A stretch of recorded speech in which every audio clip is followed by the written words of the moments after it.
Huwag kayong maghabol. Kasi pag naghahabol kayo, kalimitan akala nila masyadong gwapong-gwapo sa sarili nila. Gandang-ganda sila. To the point na, gusto ako niyan. Anong mangyayari? Subconsciously, parang hinahayaan ka. Kasi alam niya na gustong-gusto mo siya. Nakakapagod maghabol. Lalong-lalo na sa taong mali at hindi nakikita yung halaga ninyo.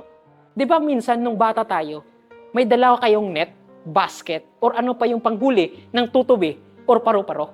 Tama! Anong gagawin ninyo? Takbo dito, takbo doon. Anong ginagawa ng paru-paro? Takbo. Mayroon pang ganyan. Lipad na naman siya. Tama! Hahabulin nyo na naman para kayong mga tanga, naghahabulan. Tama mali! Pero tingnan ninyo, what if ganito yung gawin ninyo? Di ba paru-paro yung gusto nyong hulihin?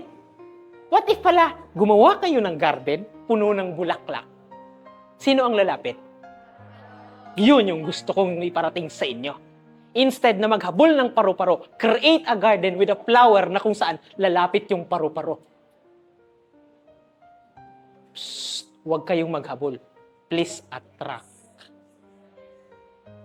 Huwag kayong maghabol. Kasi pag naghahabol kayo, kalimitan akala nila masyadong gwapong-gwapo sa sarili nila. Gandang-ganda sila.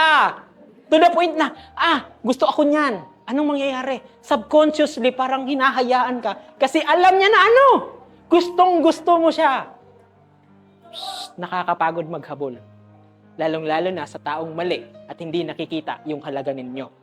So instead na maghabol kayo, dala-dala yung net ninyo, please, gumawa kayo ng garden, taniman nyo ng bulaklak.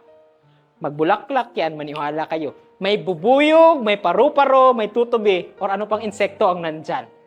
Sino ang lumapit? Paru-paro. So ano yung garden? Sarili ninyo. I-improve yung sarili nyo, i-develop yung sarili ninyo. To the point na yung taong gusto ninyo, maa-attract ninyo. Kasi by the end of the day, kung sino at ano ka, yan yung na-attract mo.